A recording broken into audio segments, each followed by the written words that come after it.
বন্ধুরা, ভাত ডাল চাপাই দিয়ে তরকারিগুলা ঝপং ঝপং করে কেটে ফেললাম। প্রথমে দেখাই, এটা হচ্ছে যে সাজনা আছে, সাজনা আর কিছু পুঁই শাকের ডাঁটা আছে। পুঁই শাকের ডাঁটা কিছু বেঁচে গেছিলো, ভাবলাম দিয়ে দিই, নষ্ট করবো কেন, টাকা দিয়ে জিনিস কি আগে বলো। তো সাজনা আর এই যে এই পুঁই শাকের ডাঁটা আছে, মটর ডাল চাপাইছি, মটর ডাল দিয়ে এইটা ডাঁটা দিয়ে করবো। আর ওখানে ডালের সঙ্গে খাওয়ার জন্যে পটল ভাজি, লম্বা লম্বা পটল আনছে, নতুন পটল, হলুদ লবণ দিয়ে মাখায় রাখছি। আর এখানে বাঁধাকপি কেটে রাখছি, অল্প বাঁধাকপি করবো।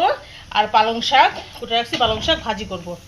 আর এই যে আলুটা ওই বাঁধাকপির জন্য, আর এই আলু পেঁয়াজ রসুন কেটে রাখছি ছোটো ছোটো করে। আর এই 3টে ডিম দিয়ে পোস্ট করে একটু ঝোল মতো করবো। আর এই দেখো ফোড়নের জন্য রাখছি শুকনো লঙ্কা, কালো জিরা দিয়ে এই পালং শাকটা করবো। আর বাঁধাকপি আর ডিমের জন্য রাখছি এই জিরাটা দিয়ে করবো। আর শুকনো লঙ্কা সব ফোড়ন দিয়ে, শুকনো লঙ্কা ফোড়ন দিলে এবার সেন্টটা খুব ভালো আসে।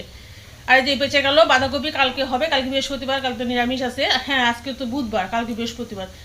আর এই পটল থাকলেও কালকে রসা করা যাবে, দেখি আর কি করা যায়, আর কি করা যায়। তো এইসব আজকে আমাদের দুপুরের মেনু।